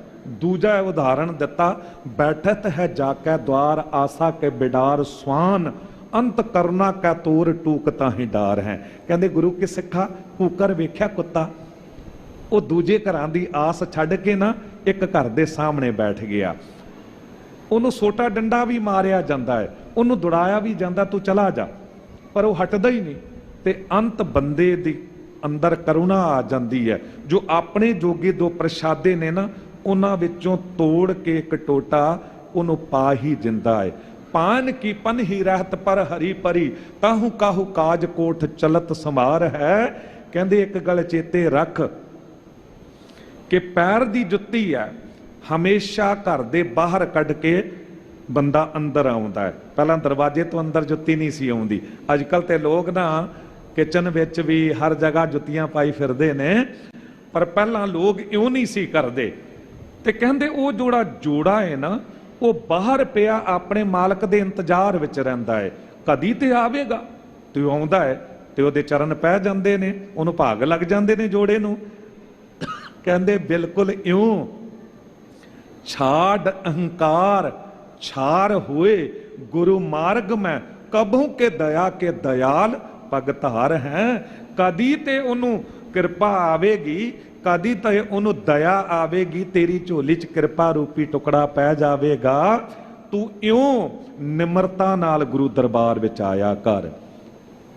ਸਤਿਗੁਰੂ ਸਾਹਿਬ ਗੁਰੂ ਗੋਬਿੰਦ ਸਿੰਘ ਸਾਹਿਬ ਜੀ ਨਾ, ਅਨੰਦਪੁਰ ਸਾਹਿਬ ਦੀ ਘਟਨਾ ਹੈ, ਤੇ ਭਾਈ ਸਾਹਿਬ ਭਾਈ ਨੰਦ ਲਾਲ ਸਾਹਿਬ ਜੀ ਲੰਗਰ ਦਾ ਥਾਲ ਤਿਆਰ ਕਰਦੇ ਸਨ, ਤੇ ਸਤਿਗੁਰੂ ਨੂੰ ਰੋਜ਼ ਆਪ ਲਿਜਾ ਕੇ ਛਕਾਉਂਦੇ ਹੁੰਦੇ ਸਨ, ਲੰਗਰ ਛਕਾਉਂਦੇ ਸਨ। ਤੇ ਅੱਜ ਵੀ ਥਾਲ ਲੈ ਕੇ ਆਏ ਨੇ, ਸਤਿਗੁਰੂ ਸਾਹਿਬ ਗੁਰੂ ਗੋਬਿੰਦ ਸਿੰਘ ਸਾਹਿਬ ਜੀ ਦੇ ਸਾਹਮਣੇ ਰੱਖਿਆ, ਤੇ ਆਪ ਪੱਖੇ ਦੀ ਸੇਵਾ ਕਰਨ ਲੱਗਾ। ਸਤਿਗੁਰੂ ਲੰਗਰ ਛਕੋ। ਸਤਿਗੁਰੂ ਨੇ ਸ਼ੁਕਰਾਨਾ ਕੀਤਾ ਮਾਲਕ ਵਾਹਿਗੁਰੂ ਜੀ ਦਾ, ਤੇ ਇੱਕ ਬੁਰਕੀ ਤੋੜੀ ਤੇ ਜਦ ਮੂੰਹ ਚ ਪਾਉਣ ਲੱਗੇ ਤੇ ਅਚਾਨਕ ਮੇਰੇ ਸਾਹਿਬ ਕੀ ਤੱਕਦੇ ਨੇ ਕਿ ਸਾਹਮਣੇ ਇੱਕ ਕੂਕਰ ਬੈਠਾ ਹੈ, ਇੱਕ ਕੁੱਤਾ ਬੈਠਾ ਹੈ। ਉਹਦੀ ਨਜ਼ਰ ਸਾਹਿਬ ਦੇ ਪ੍ਰਸ਼ਾਦੇ ਵਿੱਚ ਹੈ। ਸਤਿਗੁਰੂ ਗੁਰੂ ਗੋਬਿੰਦ ਸਿੰਘ ਸਾਹਿਬ ਜੀ ਨੇ ਵੇਖਿਆ ਤੇ ਦਇਆ ਦੇ ਘਰ ਬੁਰਕੀ ਥੱਲੇ ਰੱਖ ਦਿੱਤੀ, ਇੱਕ ਟੁਕੜਾ ਤੋੜਿਆ ਪ੍ਰਸ਼ਾਦੇ ਦਾ ਤੇ ਉਸ ਕੂਕਰ ਨੂੰ ਪਾ ਦਿੱਤਾ। ਉਹਨੇ ਆਪਣੇ ਮੂੰਹ ਚ ਲਿਆ ਤੇ ਜਿਸ ਤਰ੍ਹਾਂ ਸਿਰ ਝੁਕਾਉਂਦਾ ਸ਼ੁਕਰਾਨਾ ਕਰਦੇ ਆ ਉਹ ਤੁਰ ਗਿਆ। ਭਾਈ ਸਾਹਿਬ ਭਾਈ ਨੰਦ ਲਾਲ ਸਾਹਿਬ ਜੀ ਇਹ ਘਟਨਾ ਵੇਖ ਰਹੇ ਨੇ। ਅਗਲਾ ਦਿਨ ਹੋਇਆ, ਲੰਗਰ ਦਾ ਥਾਲ ਤਿਆਰ ਕੀਤਾ ਪਰ ਆਪ ਲੈ ਕੇ ਨਾ ਆਏ, ਸੇਵਾਦਾਰ ਦੇ ਹੱਥ ਭੇਜ ਦਿੱਤਾ। ਕਈ ਵਾਰੀ ਇਹ ਘਟਨਾ ਕਹਿੰਦੇ ਆ ਅੰਦਰ ਵੈਰਾਗ ਆ ਜਾਂਦਾ ਏ। ਸੇਵਾਦਾਰ ਦੇ ਹੱਥ ਭੇਜ ਦਿੱਤਾ, ਸੇਵਾਦਾਰ ਲੈ ਕੇ ਆਇਆ। ਜਦ ਥਾਲ ਸਾਹਮਣੇ ਰੱਖਿਆ, ਸਾਹਿਬ ਕਹਿਣ ਲੱਗੇ ਕਿ ਰੋਜ਼ ਤਾਂ ਭਾਈ ਸਾਹਿਬ ਲੈ ਕੇ ਆਉਂਦੇ ਨੇ, ਅੱਜ ਕਿਉਂ? ਸੇਵਾਦਾਰ ਕਹਿਣ ਲੱਗਾ, ਸਤਿਗੁਰੂ ਥਾਲ ਤਾਂ ਉਹਨਾਂ ਨੇ ਤਿਆਰ ਕੀਤਾ ਹੈ, ਪਰ ਕਿਤੇ ਰੁੱਝ ਗਏ ਹੋਣਗੇ, ਮੈਨੂੰ ਹੁਕਮ ਹੋਇਆ ਤੇ ਮੈਂ ਲੈ ਆਇਆ ਹਾਂ। ਸਤਿਗੁਰੂ ਨੇ ਮਾਲਕ ਵਾਹਿਗੁਰੂ ਜੀ ਦਾ ਸ਼ੁਕਰਾਨਾ ਕੀਤਾ ਤੇ ਬੁਰਕੀ ਤੋੜੀ ਤੇ ਜਦ ਲੱਗੇ ਮੂੰਹ ਚ ਪਾਉਣ, ਅਚਾਨਕ ਮੇਰੇ ਸਾਹਿਬ ਕੀ ਤੱਕਦੇ ਨੇ ਕਿ ਕੱਲ ਜਿੱਥੇ ਕੂਕਰ ਬੈਠਾ ਸੀ ਨਾ, ਉੱਥੇ ਭਾਈ ਸਾਹਿਬ ਭਾਈ ਨੰਦ ਲਾਲ ਸਾਹਿਬ ਜੀ ਬਿਲਕੁਲ ਇਉਂ ਬੈਠੇ ਨੇ। ਤੇ ਨਜ਼ਰ ਹੈ ਸਾਹਿਬ ਗੁਰੂ ਗੋਬਿੰਦ ਸਿੰਘ ਸਾਹਿਬ ਜੀ ਦੇ ਪ੍ਰਸ਼ਾਦੇ ਵੱਲ, ਸਾਹਿਬ ਵੱਲ। ਗੁਰੂ ਗੋਬਿੰਦ ਸਿੰਘ ਸਾਹਿਬ ਸਤਿਗੁਰੂ ਹੈਰਾਨ ਹੋਏ ਤੇ ਥੱਲੇ ਬੁਰਕੀ ਰੱਖੀ, ਆਵਾਜ਼ ਮਾਰੀ, ਭਾਈ ਸਾਹਿਬ ਜੀ ਤੁਸੀਂ ਆਲਮ ਫਾਜ਼ਲ ਵਿਦਵਾਨ ਕਿੱਥੇ ਬੈਠੇ ਹੋ? ਤੁਸੀਂ ਸਾਡੇ ਨਾਲ ਬੈਠਦੇ ਹੋ, ਉੱਠ ਕੇ ਇੱਧਰ ਆਓ। ਹੱਥ ਜੁੜੇ ਨੇ, ਅੱਖਾਂ 'ਚ ਅਥਰੂ ਨੀਰ ਦੀ ਝੜੀ ਲੱਗੀ, ਉੱਠੇ ਨਹੀਂ। ਜਦ ਉੱਠੇ ਨਹੀਂ ਤੇ ਸਾਹਿਬ ਗੁਰੂ ਗੋਬਿੰਦ ਸਿੰਘ ਸਾਹਿਬ ਆਪ ਉੱਠੇ ਤੇ ਤੁਰ ਕੇ ਗਏ ਨੇ ਤੇ ਬਾਹੋਂ ਪਕੜ ਕੇ ਜਦ ਉਠਾ ਲਿਆ ਨਾ ਤੇ ਭਾਈ ਸਾਹਿਬ ਜੀ ਦੀ ਭੱਬਾਂ ਨਿਕਲ ਗਈਆਂ ਤੇ ਰੋਂਦਿਆਂ ਕਹਿਣ ਲੱਗੇ, ਮੇਰੇ ਸਤਿਗੁਰੂ ਮੈਂ ਕੱਲ ਵੇਖਿਆ ਸੀ, ਉਹ ਇੱਕ ਕੂਕਰ ਆਸ ਕਰਕੇ ਸਾਹਮਣੇ ਬੈਠਾ ਸੀ ਤੇ ਤੁਸੀਂ ਉਹ ਰੋਟੀ ਦਾ ਟੁਕੜਾ ਤੋੜ ਕੇ ਉਹਦੀ ਝੋਲੀ 'ਚ ਪਾ ਦਿੱਤਾ। ਨੰਦ ਲਾਲ ਵੀ ਤੇ ਤੁਹਾਡੇ ਦਰ ਦਾ ਕੂਕਰ ਹੈ। ਮੈਂ ਵੀ ਸੋਚਿਆ ਇੱਕ ਕਿਰਪਾ ਰੂਪੀ ਟੁਕੜਾ ਮੇਰੀ ਝੋਲੀ ਵੀ ਪੈ ਜਾਵੇਗਾ, ਪਰ ਮੈਂ ਇਹੋ ਜਿਹਾ ਭਾਗਾ ਕਿ ਮੇਰੀ ਝੋਲੀ ਉਹ ਕਿਰਪਾ ਰੂਪੀ ਟੁਕੜਾ ਨਾ ਪਿਆ। ਸਤਿਗੁਰੂ ਗੁਰੂ ਗੋਬਿੰਦ ਸਿੰਘ ਸਾਹਿਬ ਜੀ ਨੇ ਘੁੱਟ ਛਾਤੀ ਨਾਲ ਲਾ ਕੇ ਕਿਹਾ, ਭਾਈ ਸਾਹਿਬ ਕੀ ਗੱਲ ਕਰਦੇ ਹੋ? ਨੰਦ ਲਾਲ ਤੋਂ ਹਮਰੋ ਦਾਤਾ, ਤੁਸੀਂ ਤੇ ਕਿਰਪਾ ਵੰਡਣ ਵਾਲੇ ਹੋ। ਗੁਰੂ ਨਾਨਕ ਦੇ ਦਰਬਾਰ ਦੀ ਬੇਅੰਤ ਕਿਰਪਾ ਤੁਹਾਡੇ ਹਿੱਸੇ ਆਈ ਹੈ। ਇਹਨੂੰ ਅਤਕਥ ਨਹੀਂ ਨਾ ਜਾਣਨਾ। ਭਾਈ ਸਾਹਿਬ ਜੀ ਦੀ ਪ੍ਰਮਾਣਿਤ ਬਾਣੀ ਜੋ ਦਰਬਾਰ ਸਾਹਿਬ ਵੀ ਪੜ੍ਹੀ ਜਾਂਦੀ ਹੈ, ਉਹਦੇ ਚ ਭਾਈ ਸਾਹਿਬ ਜੀ ਨੇ ਕਿਹਾ, ਲਾਲ ਸੱਗ ਗੁਲਾਮ ਗੁਰੂ ਗੋਬਿੰਦ ਸਿੰਘ, ਕਹਿੰਦੇ ਮੈਂ ਗੁਰੂ ਗੋਬਿੰਦ ਸਿੰਘ ਜੀ ਦੇ ਦਰ ਦਾ ਗੁਲਾਮ ਹਾਂ ਤੇ ਸੱਗ ਕੁੱਤਾ ਹਾਂ, ਕੂਕਰ ਹਾਂ। ਸਾਹਿਬ ਨੇ ਕਿਹਾ ਨਹੀਂ ਇਤੇ ਕੂਕਰ ਹਮ ਬੇਗਾਨਾ, ਭੌਂਕਾਂ ਇਸਤਨ ਤਾਈ, ਕਿਹਾ ਨਹੀਂ ਹਮ ਕੂਕਰ ਤੇਰੇ ਦਰਬਾਰ, ਭੌਂਕੇ ਆਗੇ ਬਦਨ ਪਸਾਰ। ਸਜਣਾ ਨਿਮਰਤਾ ਵਿੱਚ ਆਈ ਤੇ ਕਿਰਪਾ ਰੂਪੀ ਟੁਕੜਾ ਤੇਰੀ ਝੋਲੀ 'ਚ ਵੀ ਪੈ ਜਾਵੇਗਾ। ਪਰ ਜੇ ਕਿਤੇ ਕੇਵਲ ਲੋਭ ਵਿੱਚ ਰਹਿ ਕੇ ਤੇ ਨਿਭਾਗਾ ਬਣਿਆ ਰਿਹਾ, ਨਿਭਾਗਾ ਕੌਣ ਹੁੰਦਾ ਹੈ? ਅਭਾਗਾ ਕੌਣ ਹੁੰਦਾ ਹੈ? ਜਿਹਦੇ ਭਾਗਾਂ 'ਚ ਕੁਛ ਨਹੀਂ, ਜਿਹਦੇ ਬਾਰੇ ਕਿਹਾ ਜਾਂਦਾ ਹੈ ਬਈ ਸੋਨੇ ਨੂੰ ਹੱਥ ਪਾਏ ਕਿਉਂ ਸੇਤੀ ਰਲ ਗਿਆ, ਉਹ ਸੋਨੇ ਨੂੰ ਵੀ ਹੱਥ ਪਾਵੇ ਤੇ ਮਿੱਟੀ ਹੋ ਜਾਵੇ। ਤੇ ਭਾਗਾਂ ਵਾਲਾ ਕਿਹਨੂੰ ਕਿਹਾ ਜਾਂਦਾ? ਕਹਿੰਦੇ ਮਿੱਟੀ ਨੂੰ ਵੀ ਹੱਥ ਪਾਵੇ ਸੋਨਾ ਬਣ ਜਾਂਦਾ। ਕੌਣ ਹੈ ਵੱਡੇ ਭਾਗਾਂ ਵਾਲਾ? ਤੁਸੀਂ ਹੋ। ਵੱਡ ਭਾਗੀ ਹਰ ਸੰਗਤ ਪਾਵੈ, ਜੋ ਸਾਧ ਸੰਗਤ ਵਿੱਚ ਬੈਠਾ ਹੈ, ਜੋ ਆ ਕੇ ਦਰਬਾਰ ਸਾਹਿਬ ਦਰਸ਼ਨ ਦੀਦਾਰੇ ਕਰ ਰਿਹਾ ਹੈ, ਉਹ ਹੈ ਭਾਗਾਂ ਵਾਲਾ। ਜੋ ਗੁਰੂ ਦਰਬਾਰਾਂ ਦੇ ਵਿੱਚ ਸਤਸੰਗ ਮਾਣ ਰਿਹਾ ਹੈ, ਉਹ ਹੈ ਵੱਡੇ ਭਾਗਾਂ ਵਾਲਾ। ਵੱਡ ਭਾਗੀ ਹਰ ਸੰਗਤ ਪਾਵੈ, ਭਾਗਹੀਣ ਭ੍ਰਮ ਚੋਟਾਂ ਖਾਵੈ। ਬਿਨ ਭਾਗਾਂ ਸਤਸੰਗ ਨਾ ਲੱਭੈ, ਬਿਨ ਸੰਗਤ ਮੈਲ ਭਰੀਜੈ ਜੀਓ। ਤੇ ਸਾਹਿਬ ਕਹਿੰਦੇ ਨੇ, ਨਹਿ ਭਾਗੜੋ ਭਾਗ ਸੰਜੋਇਓ ਰੇ। ਕਹਿੰਦੇ ਅਭਾਗਾ ਵੀ ਭਾਗਾਂ ਵਾਲਾ ਬਣ ਜਾਂਦਾ ਹੈ ਜੇ ਪ੍ਰਭੂ ਦੀ ਕਿਰਪਾ ਦਾ ਪਾਤਰ ਬਣ ਜਾਵੇ, ਜੇ ਉਹਨੂੰ ਉਹ ਸਮਝ ਆ ਜਾਵੇ ਕਿ ਸਾਹਿਬ ਮੇਰਾ ਏਕੋ ਹੈ ਭਾਈ, ਏਕੋ ਹੈ। ਗੁਰੂ ਗ੍ਰੰਥ ਸਾਹਿਬ ਜੀ ਤੋਂ ਉੱਪਰ ਤੇ ਕੋਈ ਹੈ ਹੀ ਨਹੀਂ। ਮੈਂ ਤੇ ਇੱਕ ਕਿਣਕਾ ਵੀ ਨਹੀਂ ਹਾਂ, ਮੈਂ ਤੇ ਕੁਝ ਵੀ ਨਹੀਂ ਹਾਂ। ਬ੍ਰਹਮ ਗਿਆਨੀ ਬਾਬਾ ਬੁੱਧੂ ਸਾਹਿਬ, ਬੜੀ ਉਸਤਤ ਉਹਨਾਂ ਦੀ ਸੇਵਾ ਤੇ ਸਿਮਰਨ। ਤੇ ਹਰ ਪਾਸੇ ਉਸਤਤ ਫੈਲ ਗਈ। ਮਹਾਰਾਜਾ ਰਣਜੀਤ ਸਿੰਘ ਤੱਕ ਵੀ ਗੱਲ ਪੁੱਜੀ ਤੇ ਕਹਿੰਦੇ ਜੀ ਬ੍ਰਹਮ ਗਿਆਨੀ ਬਾਬਾ ਬੁੱਧੂ ਸਾਹਿਬ ਇੰਨੀ ਉੱਚੀ ਸ਼ਖਸੀਅਤ ਨੇ, ਬ੍ਰਹਮ ਗਿਆਨੀ ਨੇ। ਤੇ ਮਹਾਰਾਜਾ ਜੀ ਕਹਿੰਦੇ ਕਿ ਤਿਆਰੀ ਕਰੋ, ਸੋਨੇ ਦੀ ਮੋਹਰਾਂ ਦਾ ਥਾਲ ਭਰ ਲਓ ਤੇ ਚੱਲ ਕੇ ਦਰਸ਼ਨ ਕਰਕੇ ਆਉਂਦੇ ਆ। ਹਾਥੀ ਉੱਤੇ ਸਵਾਰ ਹੋ ਗਏ ਸਿਪਾਹੀਆਂ ਦਾ ਟੋਲਾ ਨਾਲ ਤੇ ਪੁੱਜ ਗਏ ਉਸ ਸਥਾਨ ਤੇ ਜਿੱਥੇ ਬ੍ਰਹਮ ਗਿਆਨੀ ਬਾਬਾ ਬੁੱਧੂ ਜੀ ਸੇਵਾ ਕਰਦੇ ਹੁੰਦੇ ਸਨ। ਜਦੋਂ ਉੱਥੇ ਪੁੱਜੇ ਤੇ ਸਿਪਾਹੀ ਨੇ ਅੱਗੇ ਹੋ ਕੇ ਵੇਖਿਆ ਕਿ ਇੱਕ ਬਜ਼ੁਰਗ ਬਾਬਾ ਹੈ, ਉਹ ਜੂਠੇ ਭਾਂਡਿਆਂ ਦੀ ਸੇਵਾ ਕਰ ਰਿਹਾ ਇਕੱਲਾ ਹੀ, ਤੇ ਕੱਪੜੇ ਕੁਪੜੇ ਵੀ ਕਿਉਂਕਿ ਭਾਂਡਿਆਂ ਦੀ ਸੇਵਾ ਕਰਦਿਆਂ ਕਿਤੇ ਨਾ ਕਿਤੇ ਲਿਬੜੇ ਹੋਏ ਨੇ। ਤੇ ਜਾ ਕੇ ਪੁੱਛਦਾ ਸਿਪਾਹੀ ਕਿ ਬਾਬਾ ਜੀ ਬ੍ਰਹਮ ਗਿਆਨੀ ਬਾਬਾ ਬੁੱਧੂ ਸਾਹਿਬ ਨੂੰ ਮਿਲਣ ਆਏ ਹਾਂ, ਉਹ ਕਿੱਥੇ ਮਿਲਣਗੇ? ਮਹਾਰਾਜਾ ਰਣਜੀਤ ਸਿੰਘ ਮਿਲਣ ਆਏ ਨੇ। ਤੇ ਸਾਹਮਣੇ ਤੋਂ ਉਸ ਬਜ਼ੁਰਗ ਨੇ ਵਾਪਸ ਪੁੱਛ ਲਿਆ ਕਿ ਬੁੱਧੂ ਨੂੰ ਮਿਲਣਾ ਕਿ ਸਾਹਿਬ ਨੂੰ ਮਿਲਣਾ? ਸਿਪਾਹੀ ਕਹਿੰਦਾ ਤੁਸੀਂ ਸ਼ਾਇਦ ਸੁਣਿਆ ਨਹੀਂ, ਬ੍ਰਹਮ ਗਿਆਨੀ ਬਾਬਾ ਬੁੱਧੂ ਸਾਹਿਬ ਨੂੰ ਮਿਲਣ ਆਏ ਆ। ਕਹਿੰਦੇ ਮੈਂ ਵੀ ਤੇ ਇਹੀ ਪੁੱਛ ਰਿਹਾ ਕਿ ਬੁੱਧੂ ਨੂੰ ਮਿਲਣਾ ਕਿ ਸਾਹਿਬ ਨੂੰ ਮਿਲਣਾ? ਇਤਨੇ ਚ ਮਹਾਰਾਜਾ ਰਣਜੀਤ ਸਿੰਘ ਨੇੜੇ ਆ ਗਏ ਸਨ। ਕਹਿ ਦਿੱਤਾ ਬਜ਼ੁਰਗੋ ਅਸੀਂ ਕਹਿ ਰਹੇ ਹਾਂ ਬ੍ਰਹਮ ਗਿਆਨੀ ਬਾਬਾ ਬੁੱਧੂ ਸਾਹਿਬ ਨੂੰ ਮਿਲਣ ਆਏ ਆ। ਤੇ ਬਜ਼ੁਰਗ ਨੇ ਮਹਾਰਾਜਾ ਰਣਜੀਤ ਸਿੰਘ ਦੀ ਬਾਹ ਫੜ ਲਈ ਤੇ ਲੈ ਕੇ ਤੁਰੇ ਉੱਪਰ ਚੁਬਾਰੇ ਤੇ ਗਏ। ਸਾਹਿਬ ਗੁਰੂ ਗ੍ਰੰਥ ਸਾਹਿਬ ਜੀ ਦਾ ਪ੍ਰਕਾਸ਼ ਸੀ ਤੇ ਲਿਜਾ ਕੇ ਮਹਾਰਾਜਾ ਰਣਜੀਤ ਸਿੰਘ ਨੂੰ ਕਿਹਾ ਜੇ ਸਾਹਿਬ ਨੂੰ ਮਿਲਣਾ ਹੈ ਤੇ ਜਾ ਸਾਹਮਣੇ ਮਿਲ ਲੈ, ਤੇ ਜੇ ਬੁੱਧੂ ਨੂੰ ਮਿਲਣਾ ਤੇ ਬੁੱਧੂ ਤੇਰੇ ਸਾਹਮਣੇ ਖੜਾ ਹੈ, ਬੁੱਧੂ ਤੇਰੇ ਸਾਹਮਣੇ ਖੜਾ ਹੈ। ਬਸ ਜਿੱਦਨ ਇਹੋ ਜਿਹੀ ਨਿਮਰਤਾ ਆ ਗਈ ਨਾ, ਭੋਲੇ ਭਾਏ ਮਿਲੇ ਰਘੁਰਾਇਆ। ਐਵੇਂ ਥੋੜੀ ਸੇਵਾਵਾਂ ਮਿਲ ਜਾਂਦੀਆਂ ਨੇ। ਮੈਂ ਧੰਨਵਾਦੀ ਹਾਂ ਸਿੰਘ ਸਾਹਿਬ ਗਿਆਨੀ ਜਗਤਾਰ ਸਿੰਘ ਜੀ, ਹੈਡਗੰਥੀ ਸਾਹਿਬਾਨ, ਸੱਚਖੰਡ ਸ੍ਰੀ ਦਰਬਾਰ ਸਾਹਿਬ, ਮੁੱਖ ਸੇਵਾਦਾਰ ਸਰਦਾਰ ਹਰਜਿੰਦਰ ਸਿੰਘ ਜੀ ਦਾ ਧੰਨਵਾਦੀ ਹਾਂ। ਸਰਬਤ ਸ਼੍ਰੋਮਣੀ ਕਮੇਟੀ ਸਾਧ ਸੰਗਤ ਦਾ, ਗੁਰੂ ਰਾਮਦਾਸ ਸਾਹਿਬ ਗੁਰੂ ਗ੍ਰੰਥ ਸਾਹਿਬ ਜੀ ਦਾ ਧੰਨਵਾਦੀ ਹਾਂ। ਇਹ ਗੱਲ ਤਾਂ ਕਹੀ ਕਿ ਸੇਵਾ ਆਪੇ ਨਹੀਂ ਮਿਲ ਜਾਂਦੀ ਕਿਸੇ ਨੂੰ ਵੀ। ਮੁਕਤ ਭੁਗਤ ਜੁਗਤ ਤੇਰੀ ਸੇਵਾ, ਜਿਸ ਤੂੰ ਆਪ ਕਰਾਏ ਕਿ ਨਹੀਂ ਮੇਰੇ ਵਰਗੇ ਹਮ ਰੁਲਤੇ ਫਿਰਤੇ ਕੋਈ ਬਾਤ ਨਾ पूछता, ਗੁਰ ਸਤਿਗੁਰ ਸੰਗ ਕੀਰੇ ਹਮ ਥਾਪੇ। ਕਿ ਨਹੀਂ ਕਥਾਵਾਚਕ ਲੋਚਦੇ ਹੋਣਗੇ ਕਿ ਮੰਜੀ ਸਾਹਿਬ ਦੀਵਾਨ ਹਾਲ ਤੋਂ ਜਾ ਕੇ ਕਥਾ ਕਰੀਏ, ਪਰ ਕਥਾ ਤੇ ਉਸੇ ਨੂੰ ਮਿਲੇਗੀ ਜਿਸ ਨੂੰ ਗੁਰੂ ਰਾਮਦਾਸ ਸਾਹਿਬ ਜੀ ਕਿਰਪਾ ਕਰਕੇ ਦੇਣ। ਪ੍ਰਬੰਧ ਦੇ ਮਨ ਦੇ ਵਿੱਚ ਜਿਸ ਬਾਰੇ ਉਹ ਹੁਕਮ ਪਾਉਣ ਉਸ ਨੂੰ ਸੇਵਾ ਮਿਲੇਗੀ। ਤੇ ਇਸ ਸੇਵਾ ਦਾ ਵੀ ਮਾਣ ਕੋਈ ਕਰ ਲਵੇ ਕਿ ਮੈਂ ਤੇ ਦਰਬਾਰ ਸਾਹਿਬ ਕਥਾ ਕਰਕੇ ਆਇਆ ਹਾਂ।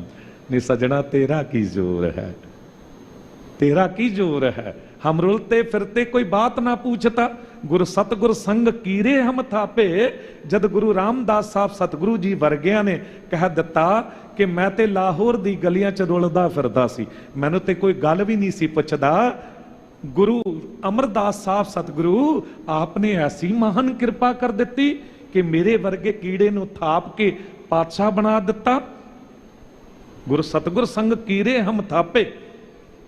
ते साहब कह रहे ने कि भाग संजोयो रे, कि भाग किन्ने जगाए। कीड़ा थाप दे पातशाही लश्कर करे सुहा, ओदी मर्जी है। खिन मैं राव रंक को कर ही राव रंक कर डारे। किसनू पता सी कि लाहौर दी गलियां च रुलन वाला यतीम अनाथ बच्चा जिहदे लई शरीकां ने भी दरवाजे बंद कर दिते सी, अज बैठा सोढी पातशाह रामदास सतगुरु कहावा बन जाणगे। ते उत्थे दा ही महाराजा लाहौर सिंघासन उत्ते बैठण वाले महाराजा रणजीत सिंह इत्थे झोली अड के मंगणगे।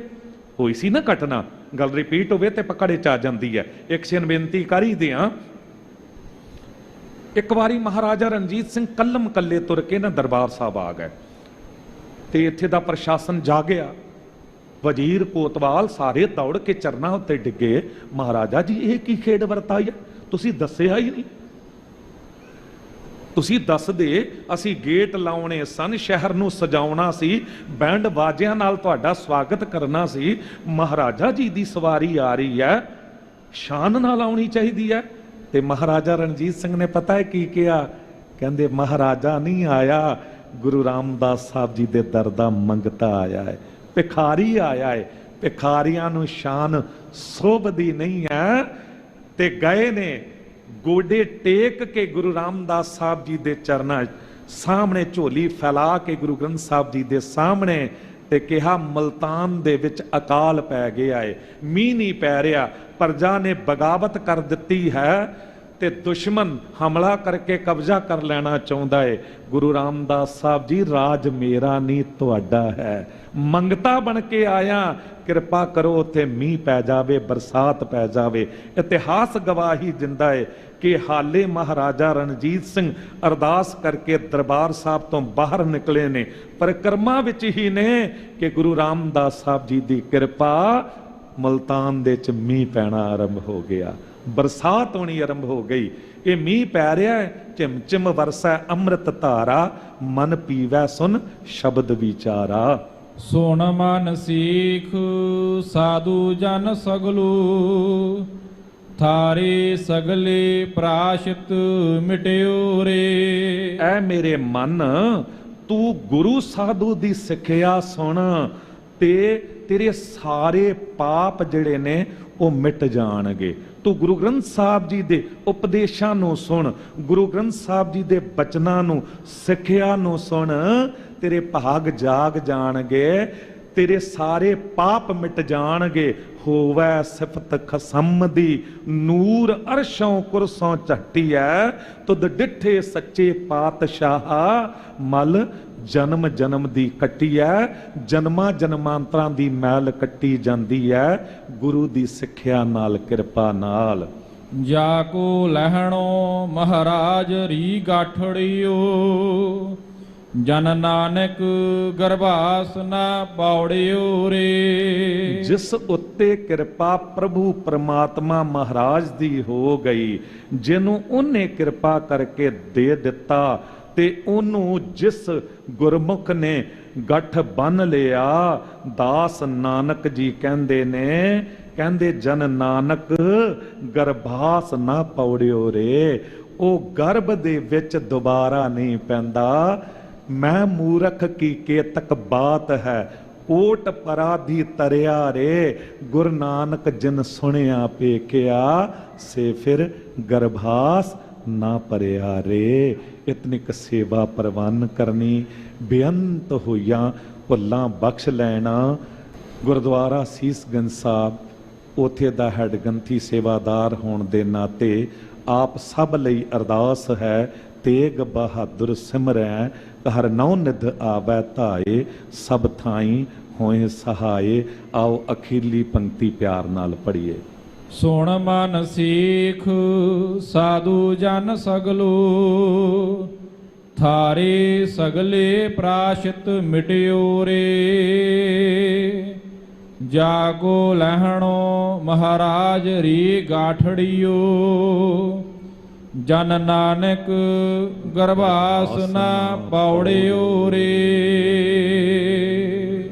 ਵਾਹਿਗੁਰੂ ਜੀ ਕਾ ਖਾਲਸਾ, ਵਾਹਿਗੁਰੂ ਜੀ ਕੀ ਫਤਿਹ।